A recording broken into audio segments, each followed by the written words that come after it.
Meeting to order. Let's start with opening ceremonies. Commissioner Schaefer will lead us in prayer, and I will lead us in the pledge of allegiance. You could all stand, please.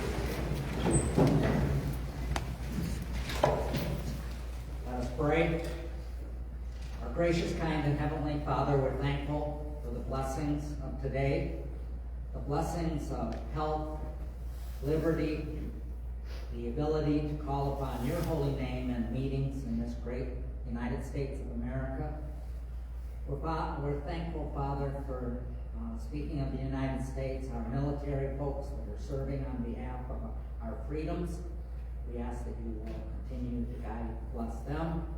We're thankful for all the activities of St. Joseph County and all the supporting staff that makes this a great place to work, live, do business, and of course play.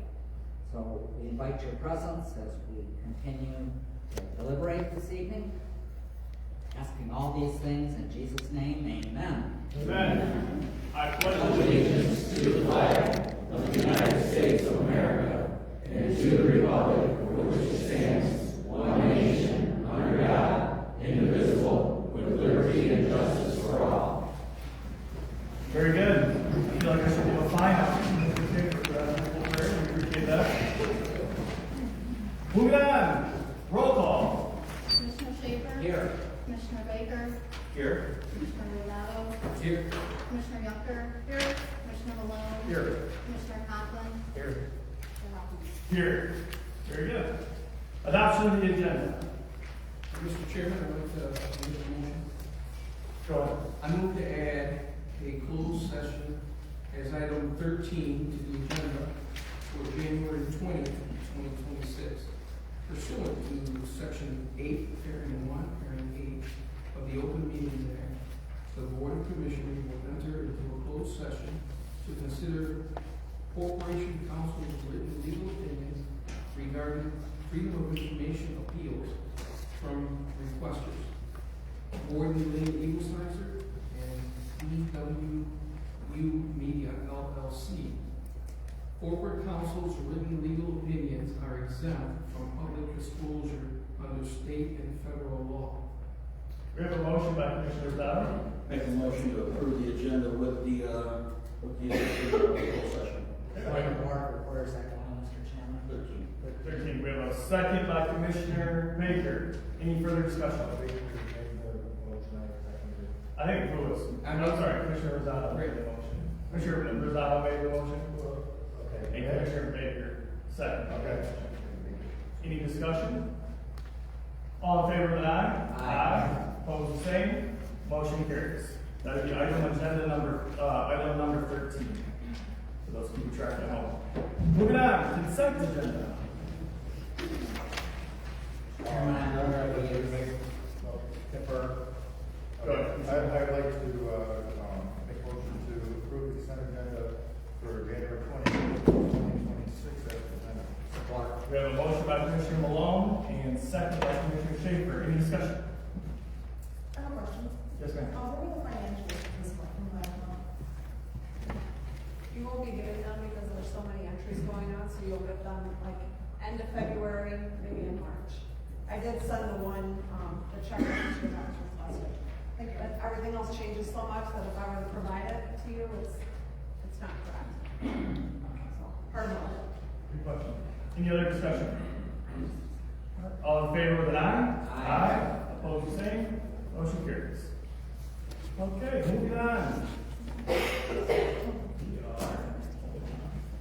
Public comments. All right, now I'd like to open the meeting up to public comment time. This is a very important time on our agenda. It gives us an opportunity to hear from all of you. I would ask that during your comments, you address the board commissioners, not the staff or audience members. In order to be respectful of everyone's time in this room, we ask that you keep your comments to 4 minutes or less. Teresa will keep track of the time, and when you hear the alarm, please wrap up your comments. If you would like to give us more information, you can always email commissioners or the county administrator. When you come up to speak, please tell us your name and address for the record. With that, we'll open the meeting up to public comments.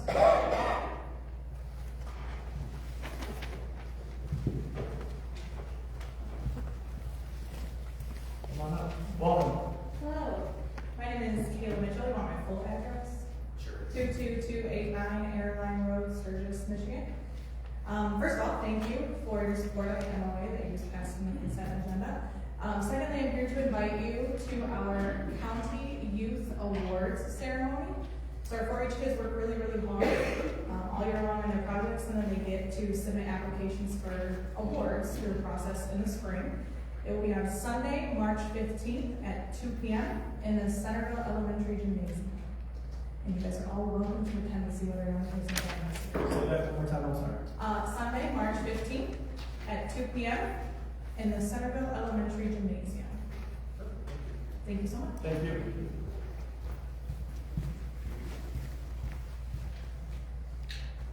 Come on up. Welcome. Thank you. Good evening, folks. Sheila Rotha, one of the people, White Pigeon Township. I want to address the economic and long-term impacts of large-scale solar and battery projects as they are currently being promoted. These projects are often sold to communities with the promise of job and economic development. In reality, the majority of employment occurs only during the construction phase. These jobs are temporary, often filled by out-of-area contracts, and disappear once the building is complete. After installation, solar fields and battery storage facilities require minimum staffing.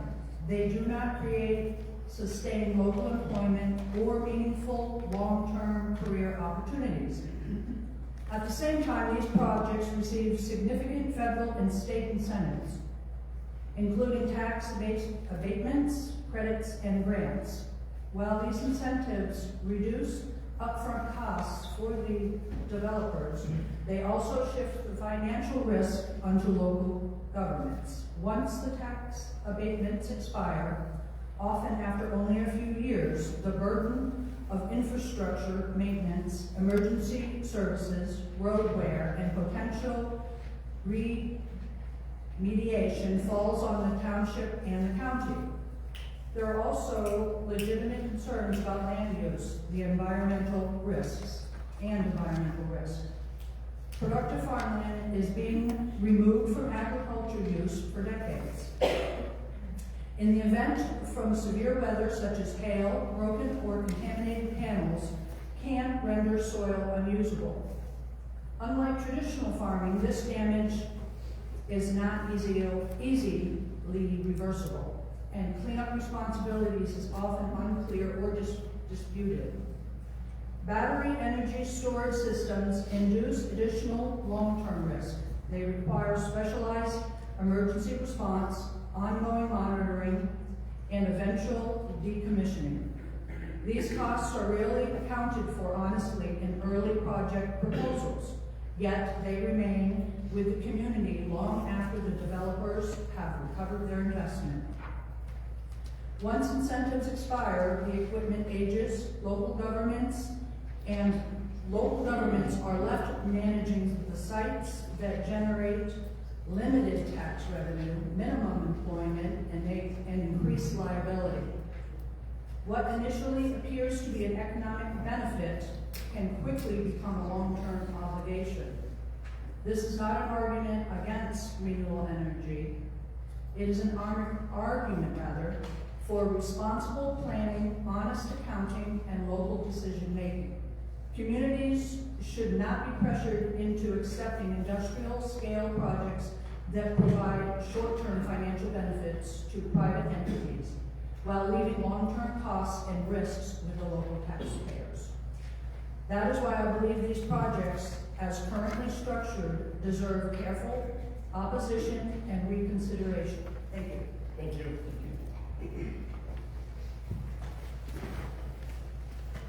Anyone else? Come on up. Welcome. Hi, Deborah Davis, your elected prosecuting attorney. I reside in Cleveland Township. Wanted to say thank you, Chairman Hoffmaster, for your response received via email today at 5:26 p.m. I see only the county administrator and the attorney Richard Cherry were included, so I want to be certain that the other 6 elected commissioners were aware of and in agreement with your response and legal position you are taking on behalf of them.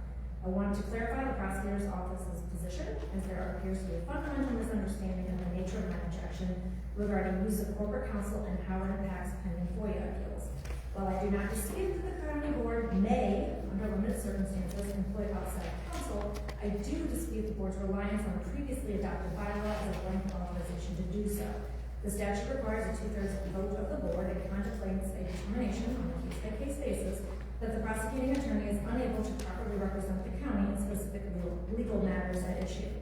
A standing bylaw purporting to permanently strip the prosecuting attorney's ability to provide legal representation in categories of matters is not contemplated by the statute and does not satisfy the statutory requirement. It has also led to an enormous amount of legal fees being charged to the county that are unnecessary.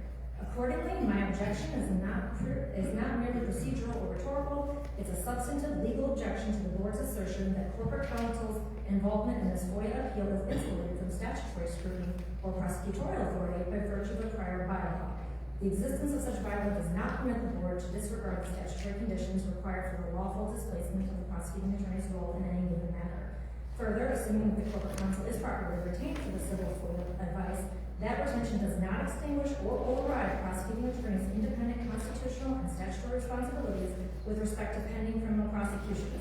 Disclosure decisions that directly affect an active homicide case and implicate criminal law, evidentiary rules, witness protection, and appellate risk, those are areas squarely within the prosecutor's authority and expertise. As I previously stated, the proposed FOIA response fails to adequately apply the law enforcement exemptions that I've stated. Release of the investigative records at this stage presents a substantial and foreseeable risk of jury pool contamination, witness interference, impeachment complications, suppression motions, and appellate claims of prejudice. These are not abstract concerns. They directly threaten the integrity of the pending homicide prosecution and the county's legal interests. FOIA does not require disclosure that interferes with law enforcement proceedings or undermines constitutional protections, nor does reliance on civil counsel relieve the county of the responsibility for the consequences of premature or improper disclosure. Proceeding over a documented prosecutorial objection, particularly where minor witnesses and active trial strategy are implicated, exposes the county to avoidable legal risk. To be clear, my position is not that the board lacks authority to act on a FOIA appeal. My position is that the board may not lawfully bypass statutory requirements governing the employment of outside counsel, nor may I disregard the prosecutor's objections when FOIA decisions directly and materially impact the pending criminal prosecution. I will remain willing and able to cooperatively engage with the Sheriff's Office, County Administration, and the board to ensure that any FOIA response is both statutorily compliant and consistent with the state's obligation to protect witnesses and ensure a fair trial. Until the law enforcement exemptions are fully and properly applied with due regard for the pending prosecution, the prosecutor's office remains and maintains its objection to release of proposed material. The issues regarding use of corporate counsel in general are reserved for future determination and will not comment on the report at this time. Thank you. Anyone else? Go ahead. Welcome. Thank you, Commissioners. My name is Tony Mayer. I live at 17342 Birchleaf Court in Three Rivers. I'm here because a long-running enforcement situation has escalated to a point where oversight is now required. For over a decade, my property and my family have been subjected to repeated complaints and enforcement actions originating from the same source. That source now holds a position on the Township Board, and enforcement has intensified rather than stabilized. Over time, this has expanded beyond normal governance. Ordinances have been altered, legal strategies have changed, indemnification has been approved, and anticipated of litigation. Incident reporting has increased in scope and frequency, including reports involving constitutionally protected activity and my minor child. Law enforcement has been involved, courts have been involved, and while judicial forums have acknowledged the situation, they have also made clear that they lack authority to resolve administrative escalation. That leaves oversight. My goal here is not to litigate the past, but to ensure that enforcement going forward is lawful, uniform, and in the public interest. At this point, this is no longer an isolated enforcement matter. When enforcement focuses on a single property owner, when public funds are used to pursue lawful activity, and when legal exposure is anticipated rather than avoided, the risk extends beyond the township. You have the authority to request review. You have the authority to ask how public resources are being used. You have the authority to determine whether escalation is serving the public interest or increasing institutional exposure. I am not asking you to decide facts today. I am asking you to recognize that continued inaction guarantees further litigation, while oversight now can prevent it. Over the course of more than 11 years, there have been dozens of complaints and investigations involving my property. Each time I have been found in compliance. What those complaints have produced is not resolution, but years of wasted public resources and continued escalation. It has been recommended to me by multiple officials, including law enforcement, that presenting a resolution to the county commissioners is a viable administrative option to help de-escalate this matter and bring appropriate oversight to what is occurring. Tonight I am placing this issue on the record and respectfully requesting guidance on the proper process to present this board with a resolution at an upcoming county commissioners meeting, so that you may review what has occurred and determine whether continued escalation serves the public interest. For the record, I respectfully request that my public comment be reflected in the meeting minutes. Thank you very much. Thank you.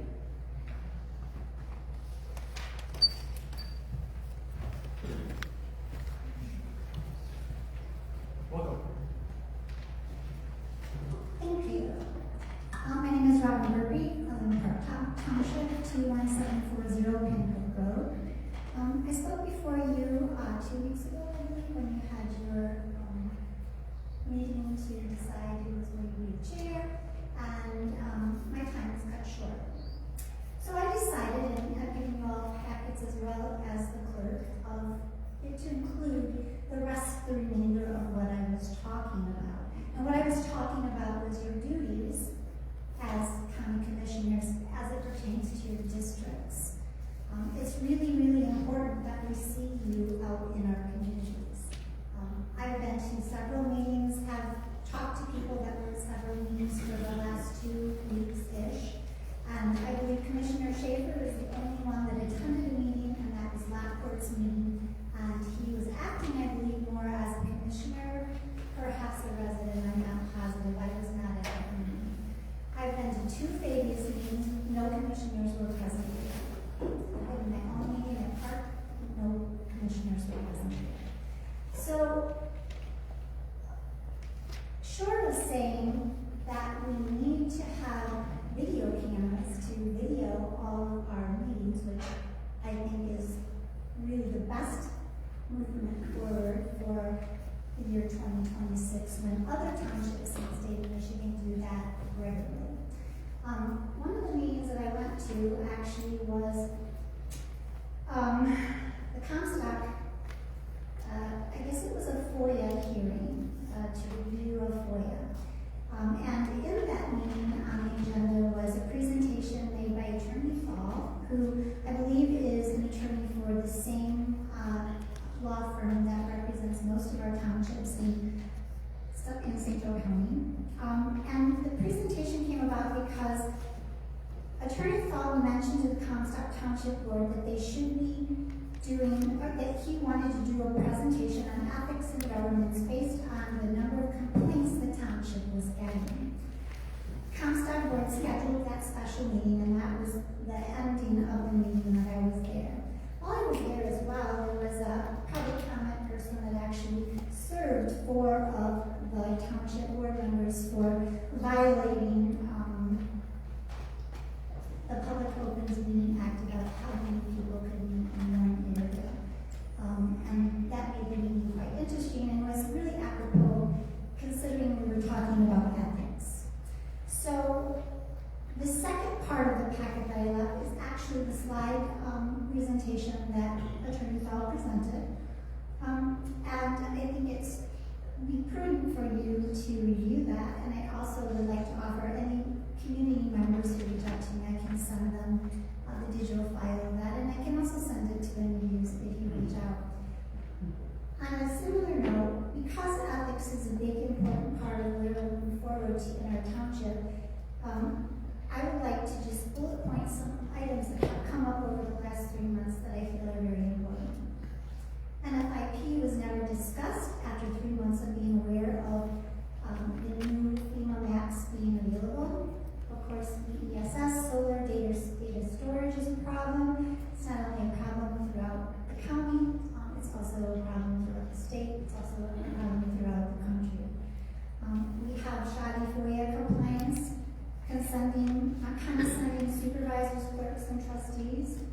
deletion of personal emails for township business, incomplete meeting minutes, uninformed voting, unpublished agendas, lack of fact-finding when it's imperative that the class experts be knowledgeable of what they're talking about, and they have shady hiring practices. Ms. Berger, you could just go ahead and finalize your comments and agree. I would like to request that the county commission open oversight in the shady hiring practices based on no job posting, no job description, and no interview process for the recent hiring, I guess it is, of a gentleman that wrote his own contract to become our zoning administrator in many townships. And it's been a problem and discussed through many avenues in our community over the last weeks. Perfect. Thank you so much. We appreciate your time.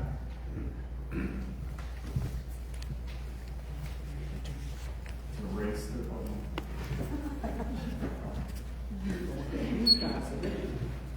Come on up. We got time for everyone. Welcome.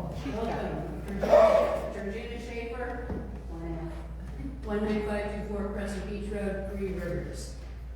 Good evening. So, our dear friend and neighbor Tom Nelson passed away last night. Tom was a staunch advocate for the environment and for alternative sources of energy, which we know we need. Tom also had the ability to recognize the Trojan horse when confronted by one.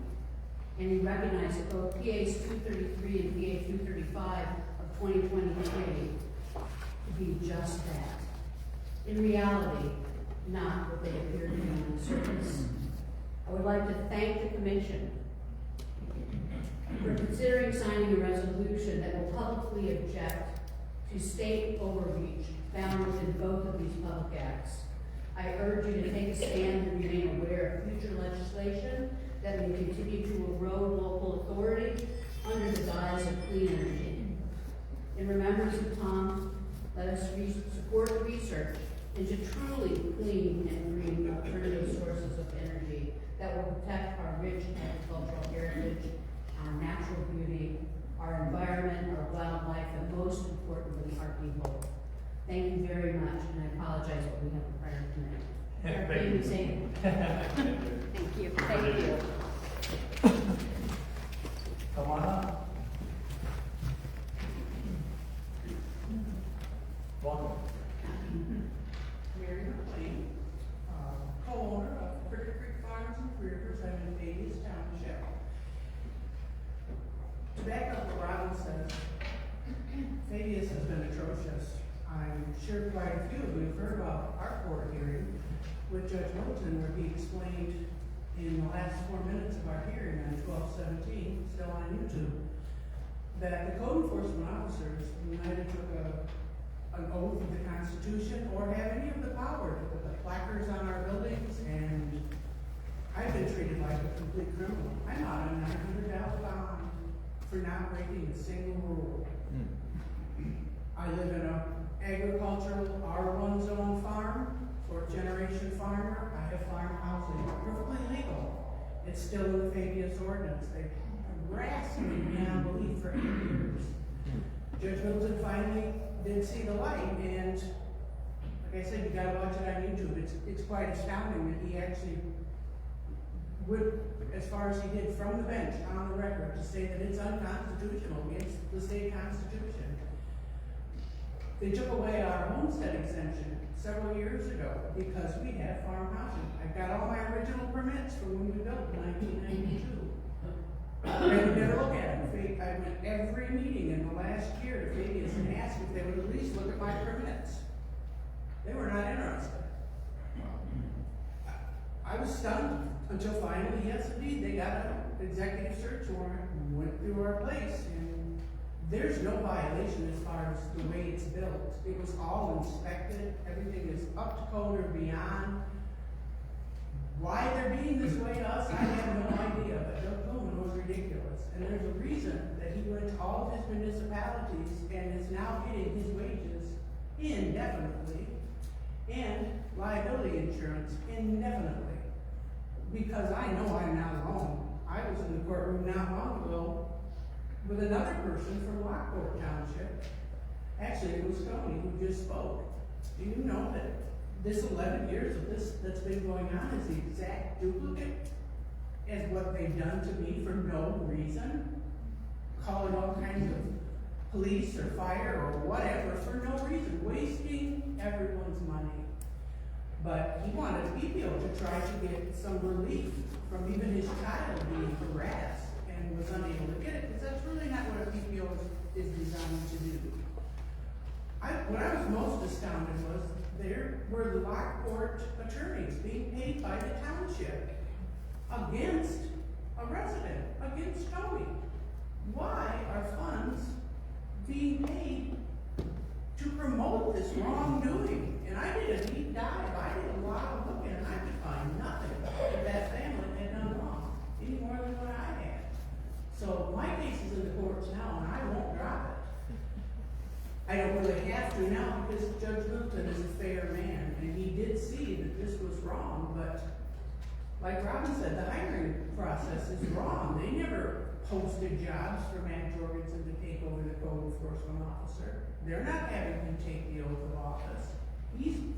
I do believe that Chad Spence is the only person in our county that would really have the ability and the legal right to do what these code enforcement officers have been doing to us. And it's wrong. And I welcome you to please come to some meetings, Fabius especially. I can't even get them to return an email for me. They treat me like I'm the flag. You know me very well. I can be a bit owie, but it's wrong. They won't admit they're wrong, and they keep doing it. You know, so that's what I had to say. Thank you all. Thank you, Mary. Anyone else? Come on. Welcome. Hello, I'm Baker, 56850 Haynes Road, Three Rivers.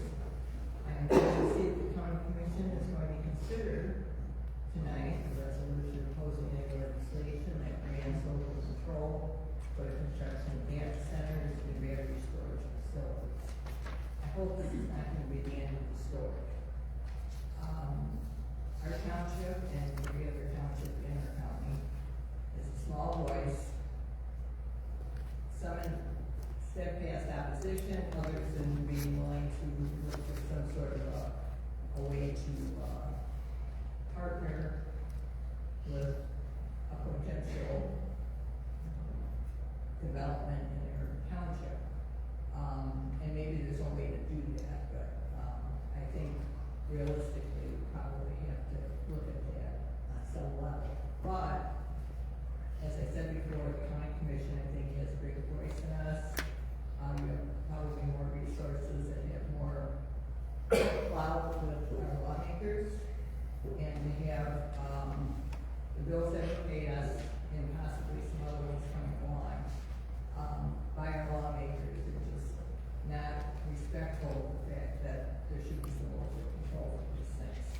So the more that the county partners with not only our townships, but other counties in the state, especially counties maybe of our size and our demographics, but more importantly, to anybody in Michigan, everybody's got a different situation, they've got different land, they've got different development, but I don't think you have to reinvent the wheel to figure out what would be the best thing for rural counties such as ours, or, you know, something that's more urban and developed. So, anyway, so I hope that this will not be the end of it for the county commission, because I think this is going to be an ongoing situation.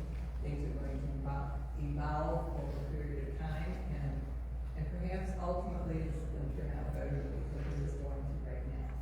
I'm always optimistic about things, probably without reason, but I like to be optimistic. We farm also, we farm for 30 years. And so to be a farmer, you have to be optimistic, believe it. So anyway, thank you for considering this resolution, and I hope that it's not the end of it. Thank you. Thank you.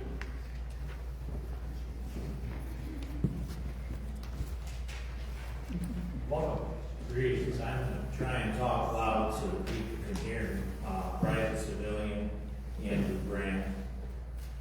Today Trump was on TV talking about what's happened the last year to things that he's done a lot of is, has to do with, tightening things up with money, fiscal restraint, and, cutting where things need to be cut. And I'm really glad to see that, he's cutting the United Nations, budget in a lot of different areas, hopefully reining in some New World Order, One World Government mess. Regarding PA 233 and 235, that was put in. We have a communist government right now in Michigan, in the House of Representatives, in the Senate, and we are getting screwed in many different levels. And one of these is this PA 233 and 235. I wish I had an opportunity to read what you guys are putting together. I saw an ad in the paper about it the other day, but it would be nice to have some copies of what we're doing here. I asked someone if it was online, and it is digitally, but I didn't get a chance to see that. It would be nice to have some copies of that material here. My concern about the local control is the people are in charge. We are a Republican form of government according to the United States Constitution. Article 4, Section 4 guarantees us a Republican form of government. We're not a democracy. The 4 organic laws of the Declaration of Independence, the Articles of Confederation, the Northwest Ordinance, and the Constitution with the Bill of Rights. So we need to become familiar with those documents, because that's where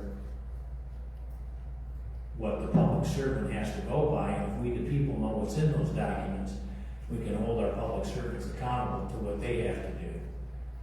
Michigan has 4 constitutions, 1835, 1850, 1908, 1963.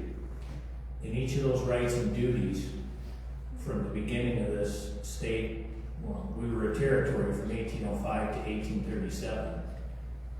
All those rights and actions are still valid. There's a schedule at the end of every Michigan Constitution that takes us right back to 1805, which takes us right back to those 4 organic law documents. Several other things I wanted to talk about.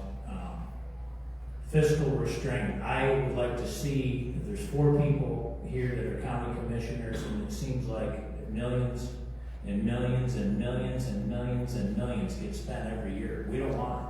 I just read in the paper the other day, 96+ million this Sturgis wants to spend on schools. Are these people crazy? Anybody that votes for that is insane. They said, well, your millage won't go up. Well, don't vote for it, let your taxes go down. Fabius Township, the sheriff was mentioned, zoning was mentioned. Several of the villages, townships, I understand villages, but townships pay extra for the sheriff for monitoring. I think about 150 people work for the sheriff's department. Why aren't they out monitoring the different townships? I think it's asinine for Fabius Township to spend $100 and some thousand on a deputy that we're already paying for through the county.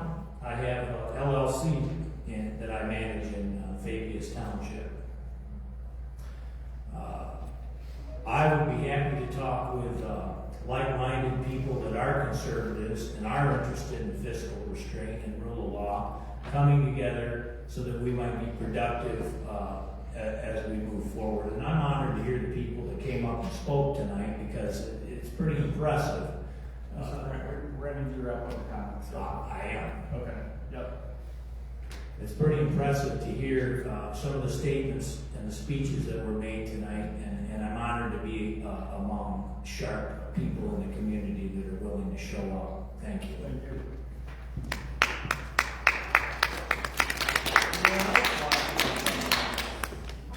Come on up.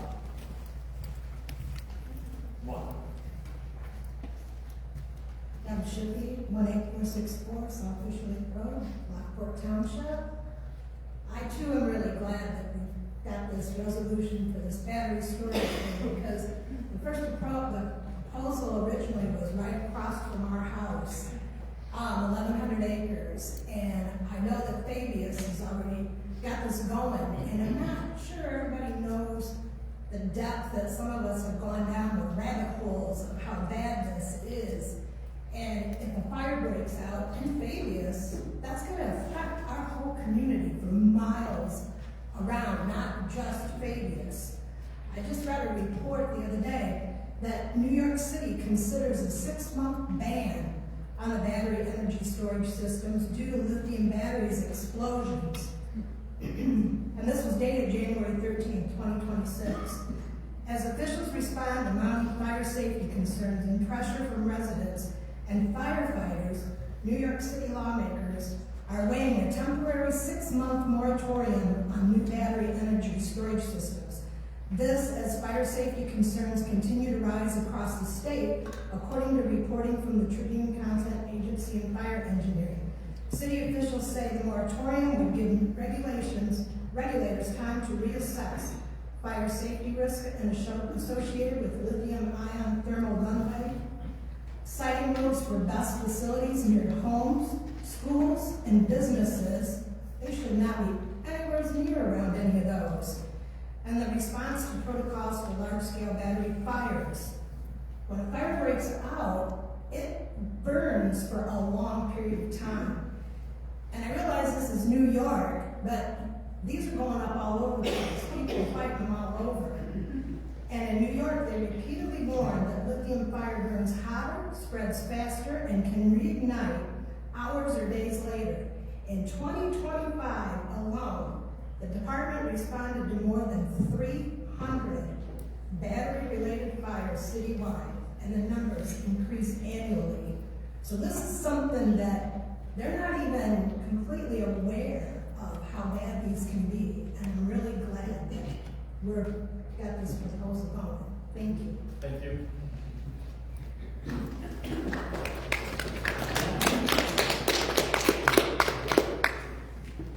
Come on up.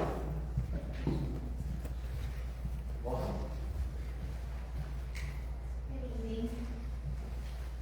Last March, the County Commission made the decision to go ahead with courthouse renovations, despite the fact that there were over 25 people at the meeting who expressed their concern about borrowing money to make it happen. We were told that due to the inverted yield curve, the county would actually be making money by taking out a loan. That was based on a 4% loan and 4.5% interest generated by the M-Class savings account. The interest on the M-Class savings account fluctuates daily and is currently hanging out at 3.8%. That is less than the 4% interest on a loan. I wanted to bring this to your attention in case any of you is under the impression that the county is saving money by taking out a loan. It's simply not true. We will be wasting millions, yes, millions of dollars in interest. I'm still not in favor of spending money we don't have, and I support those who vote against renovation budget increases. Thank you.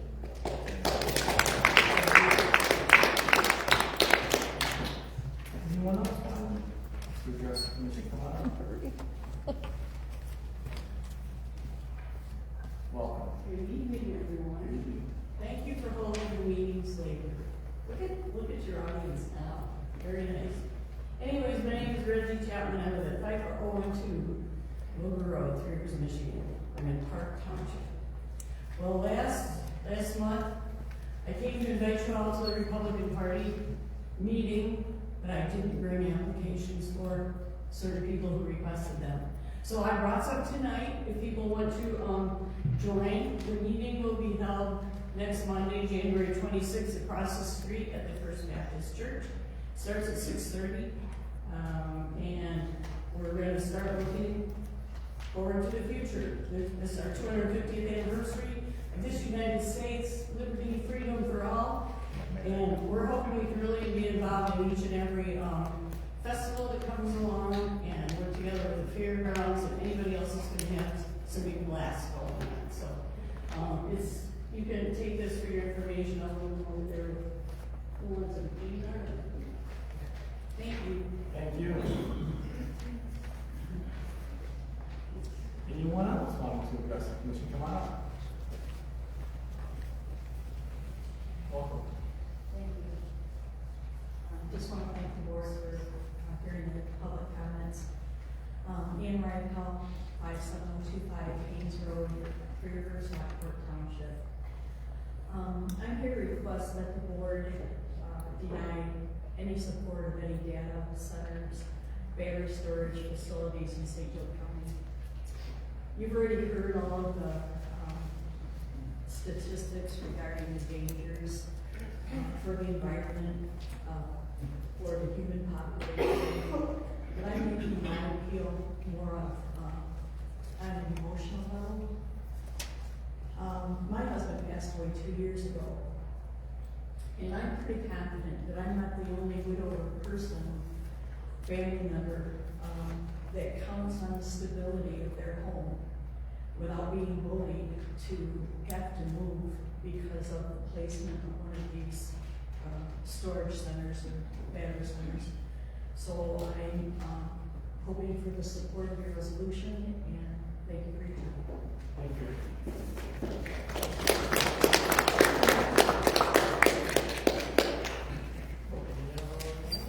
Come on up.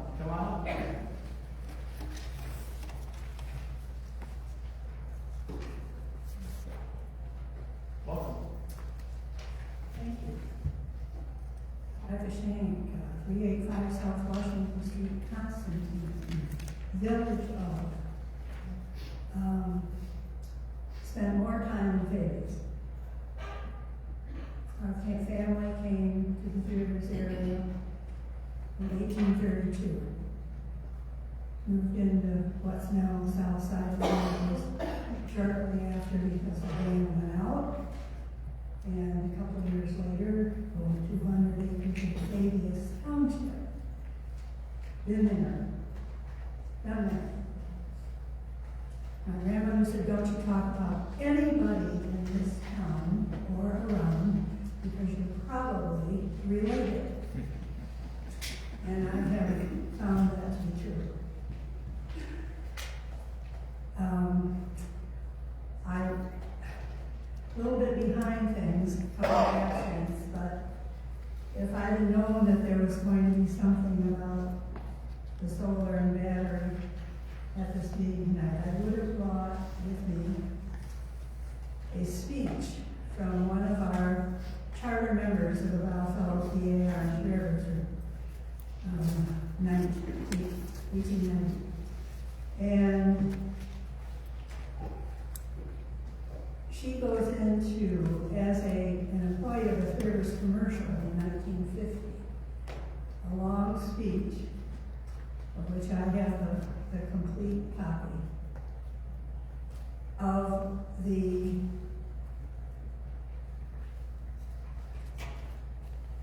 attacks that they were aware of at that time for Russia and China to take over this country. Russia at that time had bombers that could fly 6,000 miles without refueling. They could put out every one of our military installations and go back home. We live in the heart of this country, which is connected all the way from the Canadian border to the Gulf of Mexico. Michigan and Indiana are similarly situated with a lot of this position for takeover of this country. I have to believe from reading the speech, which I'll bring sometime,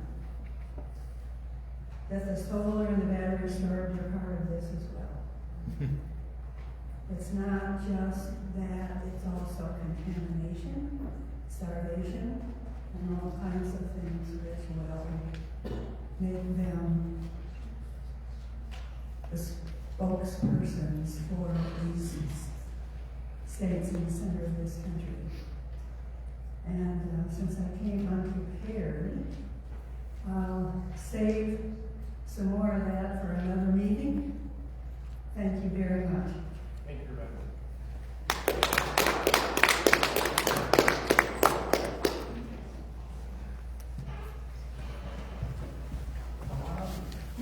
Hi. Welcome. First time. All right. Marissa Norris, 18925 6th Avenue Road, Three Rivers, Michigan. Just a couple quick questions. Are the commissioners routinely informed of administrative leave payments that continue for extended durations over the course of 2+ months? I feel that increased communication between the Board of Commissioners and the County Human Resources may help ensure clarity and accountability in the use of public funds. This matter is presented for your consideration and support of continued oversight of taxpayer expenditures in St. Joseph County. Thank you. Thank you. Anyone else wanting to address the commission?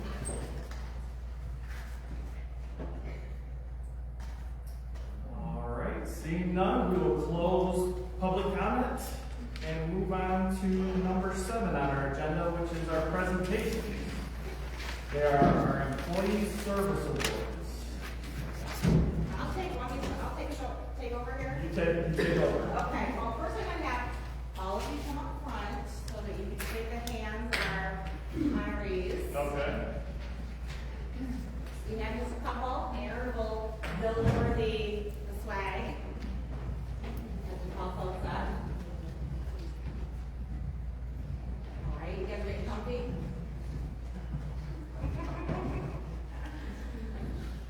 So every year, the county recognizes their employees that have been with us for at least 10 years, and we do 10, 15, 20, 25, 30. I think we've even had some 35 and 40 along the way. This year we just have a handful of folks to recognize that are here tonight, and we'll have their department head or their supervisor acknowledge them. We'll have those folks come up. Aaron will take behind me. We'll give them their gift, and we'll move on. So I am going to kick off the evening here. I have the pleasure of recognizing, the person standing behind me. I'll give myself this one. All right. Oh, yes, please give that to yourself. Thank you. Well done. Thank you. Thank you. Right down my heart. Thank you. So I'm going to say a few nice words about Erin. Erin Goff. And actually today is her 11th anniversary, actually on this day. So it's a very special occasion. Erin has served the county in a variety of roles over the past 11 years, including community corrections, emergency management,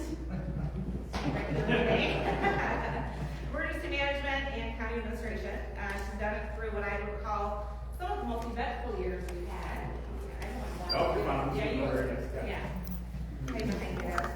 Her work has included expanding court programs, leading through the pandemic, and responding to floods, tornadoes, great winds, and more than a few situations where things were either on fire, underwater, or headed in the wrong direction. Is that fair? Okay. Erin has a calm, steady way of showing up and getting things done.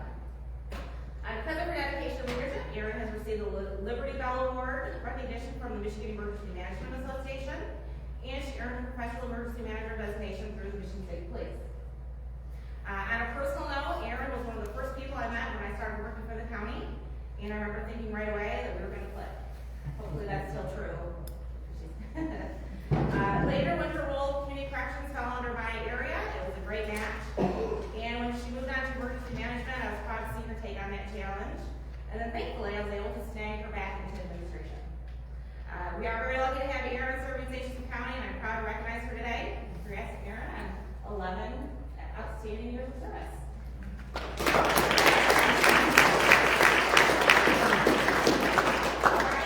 I'll keep the stage for a minute here or longer. I have somebody else to recognize, and he's sitting in the back. Stoney Summy. Stoney's also getting recognized for 10 years of service. I think he and I were hired again close around the same time, but we haven't aged at all, right? Okay. That's what I was thinking.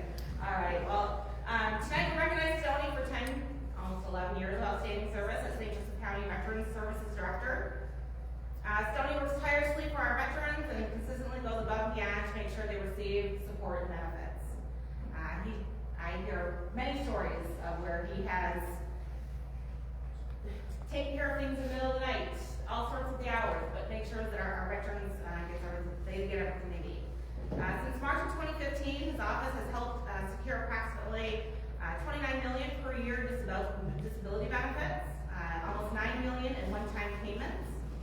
and about $4 million per year in nursing care benefits for veterans in our community. His leadership has also led to innovative programs that have been replicated in other counties, including the service dog program, which has paired 87 dogs with veterans. Tony is especially proud of ensuring that there are no homeless veterans in St. Joseph County, and that speaks volumes about his dedication and heart for the people he serves. So, fortunate to have Tony on staff. I enjoy working with him. He's been a beacon of light here for providing community resources for our folks in need. Thank you.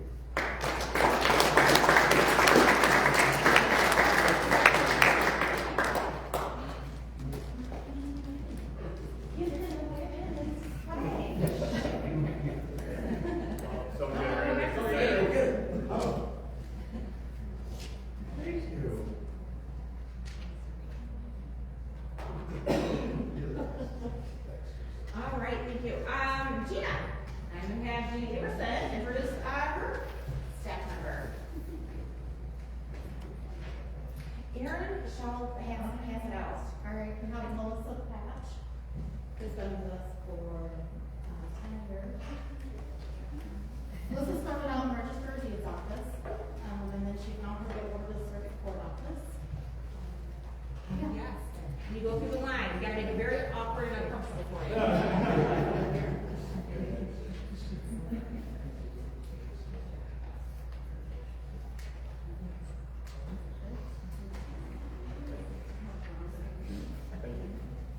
So Melissa does circuit court now, so you might see her checking in the jury, answering some phone calls, or sitting in the courtroom. So we're happy that we have somebody who's been here for 10 years in the clerk's office. That's an accomplishment.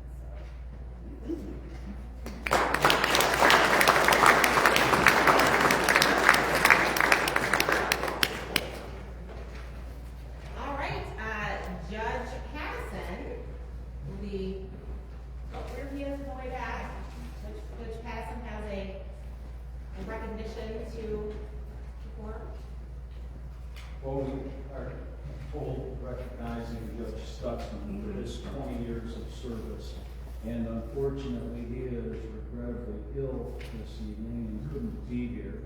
But I still thought it might be important to say a couple of nice things about him. One thing that's important for everyone to understand, and this is a belief that at least a lot of attorneys and judges have, is that a trial court judge's job is not to make new law. It's not, that's the legislature's job. And that's the appellate court's job. The trial court judge's job is to apply the law as it's written. And sometimes you might think that because of, sometimes in elections, political persuasion can make a difference even at the trial court level.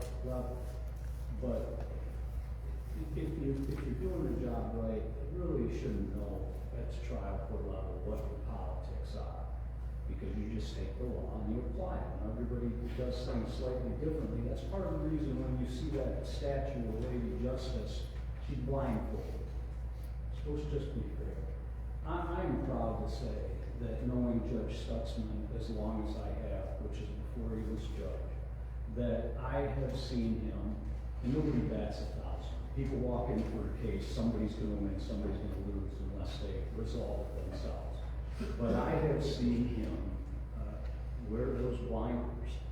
I've seen him apply the law as he believes it's written. That doesn't mean everybody's going to agree with it.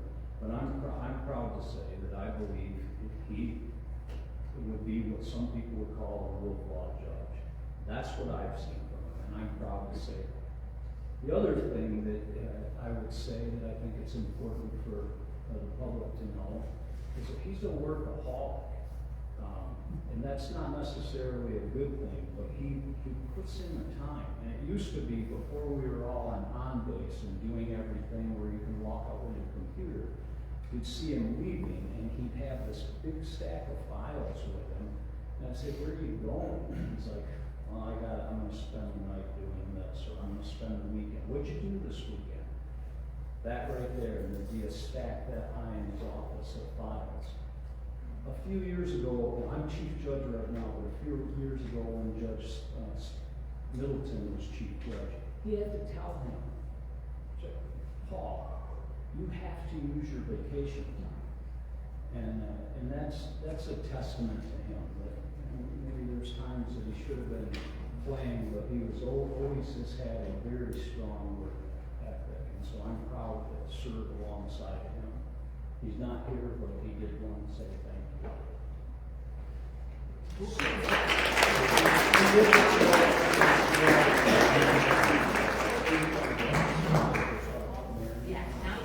Now there's someone here, Mary Parendy from the Friend of the Court. And I definitely have some nice things to say about her. So 30 years. And when I saw that, I was trying to remember when I first met Mary. I worked here for just short of 6 years when I was right out of law school. And I was clerk, and then I was assistant prosecutor. And I thought, Mary, maybe you were here from the day I walked in, but you were somewhere in the mid, I was a little bit before that. But so I've known Mary ever since she's been here. And I did a lot of family law when I was in private practice, so I had a fair amount of contact with Mary. And she was always helpful. You could always go there and say, what's going on with this? What do I do? And as a young lawyer, the smartest ones always knew were the people who could tell them how to do things properly. Where Mary's always been that. She's always been just wonderful to lean on. And everybody knows that. Everybody who practices family law knows the value of Mary. And again, another very, very dedicated public servant. I was part of a mistake a few years ago. Judge Tomlinson and me were part of this mistake. Bill Thistlethwaite was the longest reigning friend of the court here, probably one of the longest in the state. And when Bill was retiring the first time, he said, I think you guys should redo the structure of the office. He was the administrator and he was the referee. And he explained to us, this is not how most of the offices in the state are organized. But it was what Judge Tomlinson and I were used to our entire practice, and we thought, this is not the way to go. And Bill had said, well, I think this is the way it should be done, and I think you should move Mary into the spot, because my gosh, she knows everything, she does all this. And for whatever reason, I probably just because things were open, not thinking outside the box, we didn't do it. 2 years later, we got smarter. We got the SCAO, the State Court Administrator's Office, and we redesigned it. And Mary is now the friend of the court. And that was a mistake. We should have done that 2 years ago. But not, so we have this uber competent person in that position, and she does a phenomenal job for all of you. And I'm very proud that she is our friend of the court. So thank you.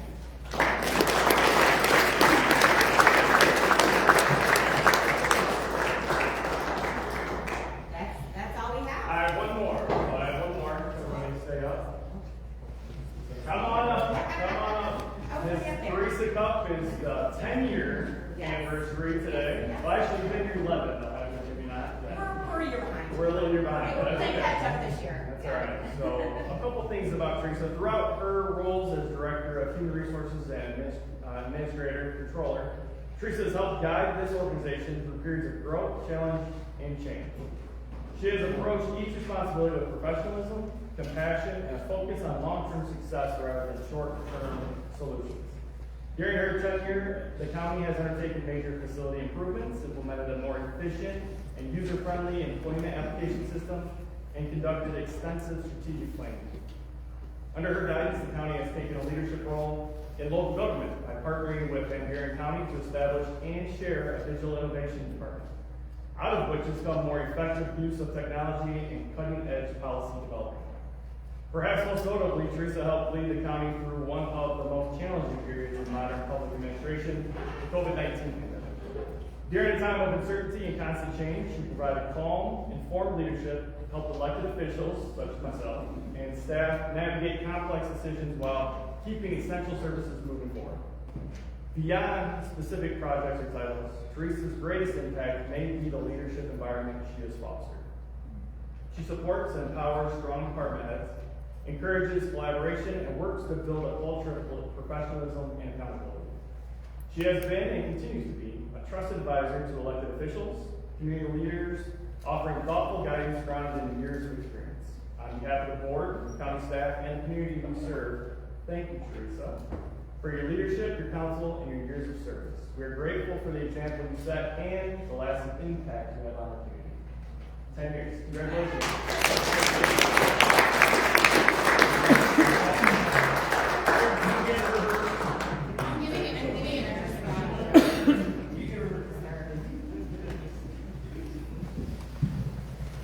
Where's my slide? You're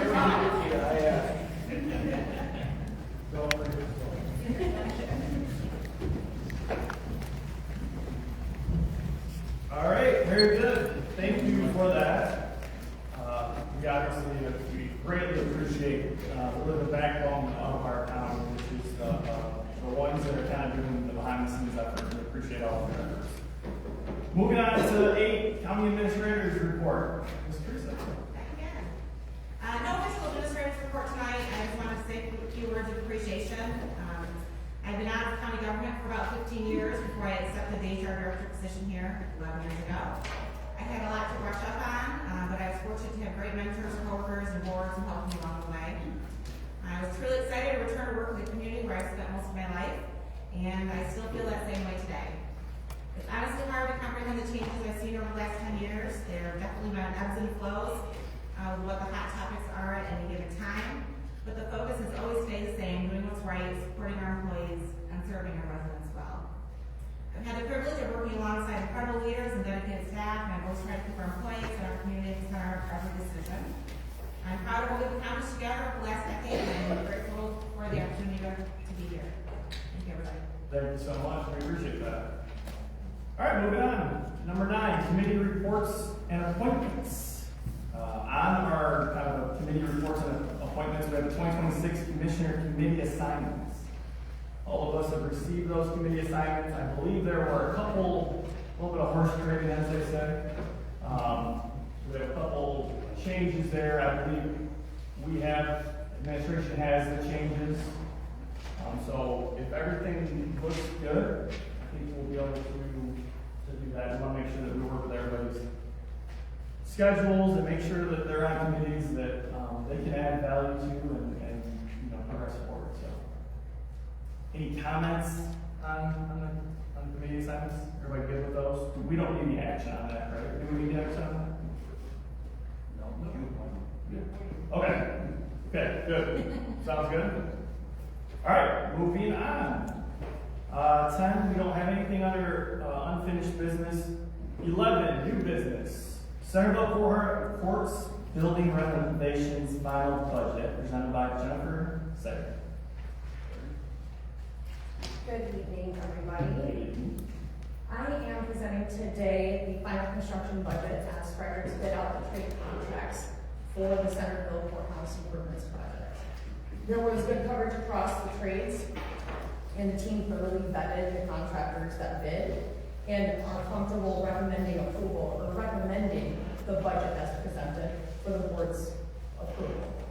One question that had remained after the executive committee was verifying that the county has the ability to control the humidity levels, both low and high, to ensure that the finished materials installed will have the environment to ensure the longevity of this investment that you're considering making to improve both the safety and security of staff and public, to improve the courtroom environment and your overall workplace flow.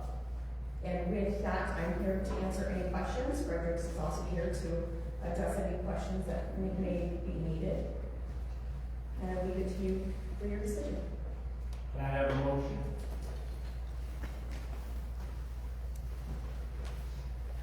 I'll make that motion, Mr. Chairman.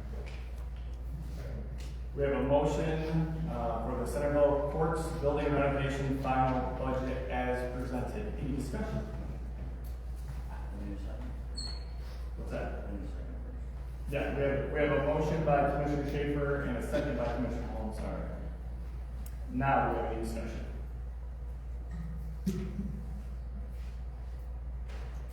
Okay.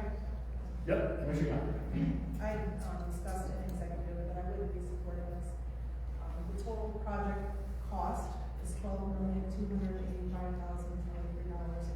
year. It does include some bond. Oh, sorry. It's closer. Oh, too hard. I think that does. There's a better. Okay, sorry. It does include some bond. I don't think that's gone to sale yet, correct? Has it gone to the bond sale? No. Up to a 6% interest. I want everybody to be aware of that. So, I just want to let you guys know what the numbers were since you didn't necessarily have this. Just for full disclosure. Thank you. Thank you. Any further discussion? This does include the humidifier, right? We decided that. Not as far as the alternate A humidification, that would give you, that would be added to the total project budget. Yes. As presented. Okay, and that's a part of what we're working on. Yep, very good. Commissioner Baker. So on this project, we spent a lot of time going over everything that was under the sun. Investigation, dehumidification, final finishings, and everything under the sun. It's been beaten to death a million times. I feel that for the money we're spending, we're getting a great product. I don't think that any stone's been left unturned. This project's probably going to go through. I'm going to vote on it just for the financial spending in its own. But as far as the project itself, this board did its due diligence. It went through every single line. It's got what they need, not what they want. And I think it's a good number for this. Thank you, Commissioner Baker. Anyone else? Commissioner Malone. I appreciate the position as far as worrying about financing, but if we were to try to save money and do this project as it goes along, it would probably be about 60% or more in cost because of inflation that would happen with it and trying to piecemeal and overlapping projects where you would end up tearing apart what you did to do the next stage. It would be wonderful if we had the money to do it all. Unfortunately, it's a project because of different things that previous boards had happened that they could not successfully get to completion. Not knocking them by any means, they dealt the best they could in the time they were in.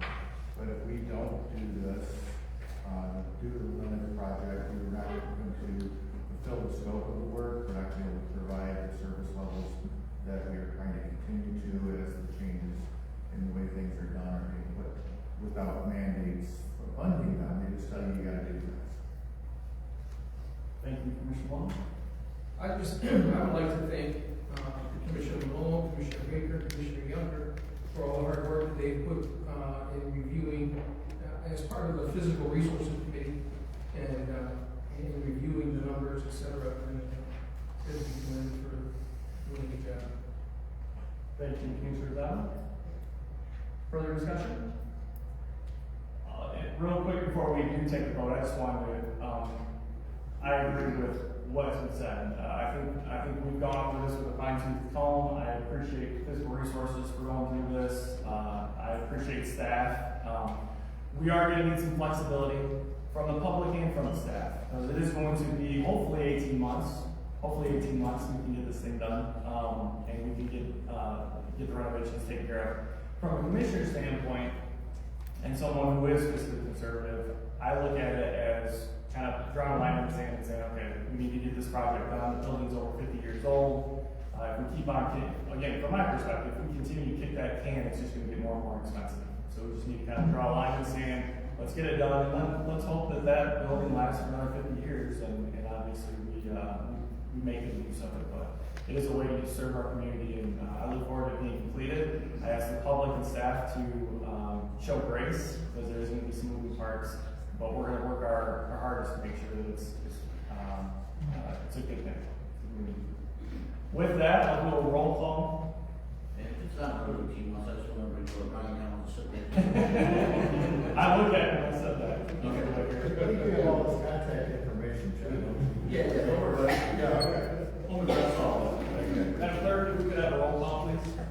Commissioner Rosado, Yes. Commissioner Baker, No. Commissioner Schaefer, Yes. Commissioner Malone, Yes.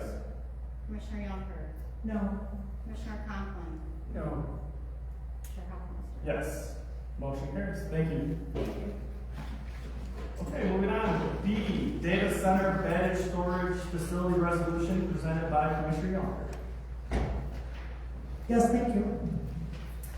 So last month, some people came forward and talked to us about this, and Commissioner Schaefer and I got together and he reached out to Mac and he presented us with a resolution. It went through some finessing here with the commissioners. So I am now going to read this. It's quite lengthy, and I hope I can do this without talking. If I do, Rick's going to have to take over. Don't we have a resolution, Sure. It's me. Yeah, you got it. You took it over? I took it over.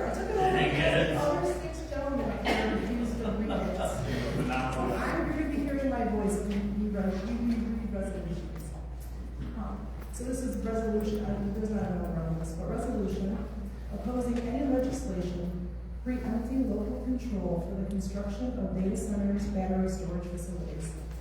Whereas data centers / battery storage facilities are large-scale industrial facilities that require substantial amounts of land, electricity, and water resources. And whereas the growth of data center / battery storage facility development across the United States has placed increasing strain on local electrical grids, water supplies, and public infrastructure. And whereas the construction and operation of data centers / battery storage facilities may negatively impact nearby residential communities through noise pollution, visual impacts, environmental degradation, and reduced quality of life. And whereas data centers / battery storage facilities may conform with the county's comprehensive plan, zoning ordinances, and long-term land use priorities. And whereas the siting of data centers / battery storage facilities may limit future economic development opportunities by consuming land and utility capacity that could otherwise support more diverse employment-generating uses. And whereas residents of St. Joseph County have expressed significant concern regarding the cumulative impacts of data centers / battery storage facility development on the environment, infrastructure, and community. And whereas if local control is preempted, a county, township, city, or village would be unable to determine requirements for construction, operation, use, or maintenance of a data center / battery storage facility. And whereas if a county already has a data center / battery storage facility policy, practice, regulation, rule, or ordinance on record, it may be null and void. And whereas all other types of energy facilities, while regulated by the Michigan Public Service Commission, must adhere to local zoning. Now, therefore, let it be resolved that the St. Joseph County Board of Commissioners respectfully request that the Michigan legislators in their respective bodies, along with the governor, expedite quickly action to repeal PA 233 and PA 235. Let it be further resolved that if subsequent legislation is considered relative to data centers / battery storage facilities and futuristic, quote, green energy programs, that proper inclusion of Michigan townships, cities, and villages be included in the planning and construction to ensure that the safety of the environment and appropriate measures be included to ensure proper restoration of the ecosystem. I'm done. And finally, that the appropriate Michigan department be authorized to ensure restoration compliance upon the abandonment of the property. So, Mr. Chairman.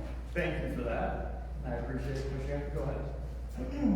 So I'm amending this motion, so I will write it and give it to you after, Gino. I move to approve the data centers / battery storage facilities resolution and send to other 82 Michigan counties, Michigan Township Services, and the MAC, Michigan Association of Counties, our governor, and our local legislators, as presented, and waive the second reading. We have a motion by Commissioner Younger and a second by Commissioner Malone. Further discussion? Commissioner Schaefer. Thank you, Mr. Chairman. Nice job, Commissioner Kemper. Your voice held out well. Just a couple of observations I'd like to make relative to this resolution. The body is really the voices of many of you in the audience tonight. We listened, we attended meetings, we did deep dives on scientific data, we looked at what other states have done, and some of the occurrences and the dangers that happen nationwide. And we came together and we accepted the challenge of Mayor Baker, who came before us one evening and said, I think the commission needs to take a stand on this. So thank you, Linda, for giving us that challenge. And the other thing I wanted to point out is what Commissioner Baker said at Park Township. Stood up and said, there's not a thing at this point that we can do until we repeal 233 and 235. Isn't that right? Correct. You were there, I was there, and that was the other backbone of this resolution, is that there is nothing right now that can stop a data center from coming into St. Joseph County or anything.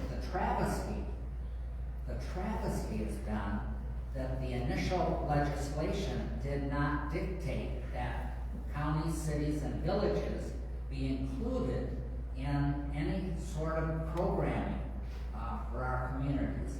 So that's the nuts and bolts of the resolution, is to repeal 233, 235, wipe the slate clean, and if the legislators come up with another program, that we be included in where those sites go or don't go. So thank you all for your help with this resolution. Thank you, Commissioner Schaefer. Commissioner Baker. Thank you, Commissioner Schaefer, for doing the labor and finding the resolution. I appreciate it. Chris will bring it up. Further discussion? Mr. Baker, I think that was perfect timing for the state organization. Yeah, I can't agree more. Yeah. Very good. And I'll just say too that I echo the sentiments of the other commissioners. It really truly is about local control and making sure that the people who are in this room, you and the people you elect locally here know the local culture, the local environment, the local zoning, and what fits best in our community and maybe what doesn't. And for the state to kind of rip that out of kind of more homegrown community control feels like it's a disservice to the community. So this resolution, as much as we can do, this is what we feel is right. Our local representatives, whether it's Representative Farah or Senator Lindsay, are obviously both in support of this and are in support of repealing 233 and 235 as well. So we're kind of all in lockstep with that. So with that, I will, Madam Clerk, can we have a roll call, please?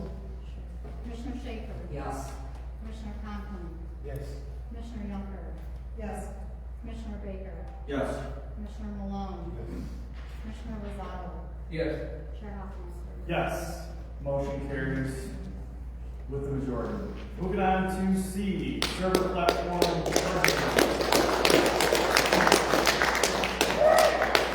presented by Dustin Damon. Welcome. Let me just say, I'm glad I used the church server in the data center. Yeah. But as we discussed at executive, as we were preparing to purchase our node replacements for 2026, we were informed by our vendor that due to circumstances outside of our control and their control, that the server platform that we have been investing in is now basically financially unsustainable for us.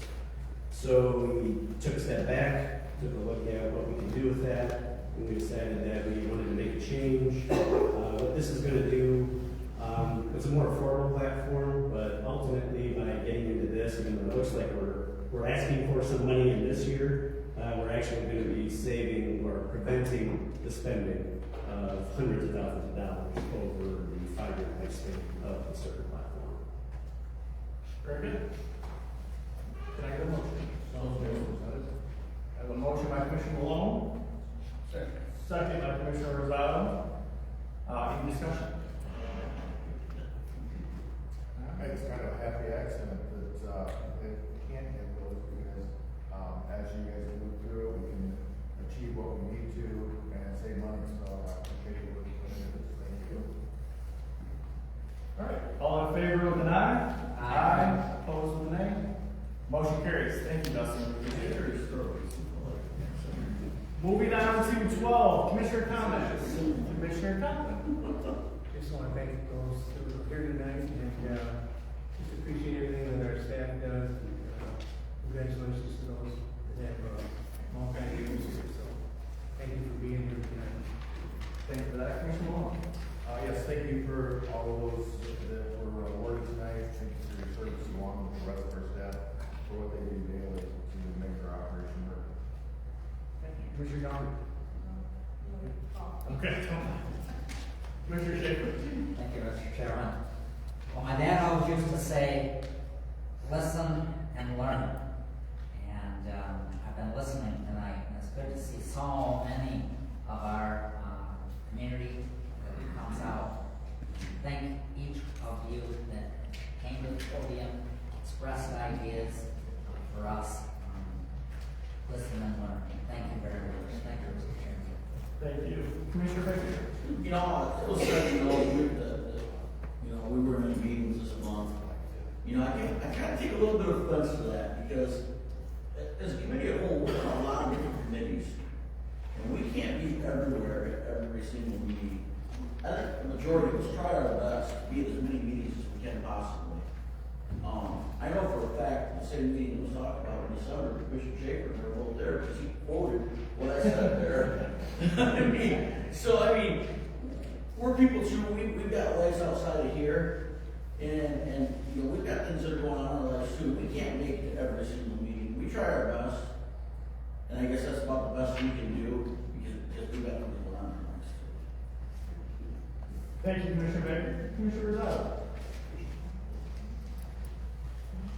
I was going to echo what Commissioner Baker said, but I think my constituents know that I attend meetings. I attend an awful lot of them. In fact, I'm told I don't even need to be there sometimes. But I promised that I'd be there, and I think that's a part of our job to be there, and we make however many meetings we can make. If not, people know how to get a hold of us, and if they need something from us, they're more than welcome to contact us by email or telephone. Some people even know where I live. So I guess I just want people to know that we are doing the best that we can with the time that we have. And so I guess that's it. Today's presentations were really appreciated. I'm glad that those that got recognized, and even some that weren't here deserve it as well. So congratulations to all the employees that have been here a long time. And we really appreciate the service that they do to the public and how they serve us as a commission.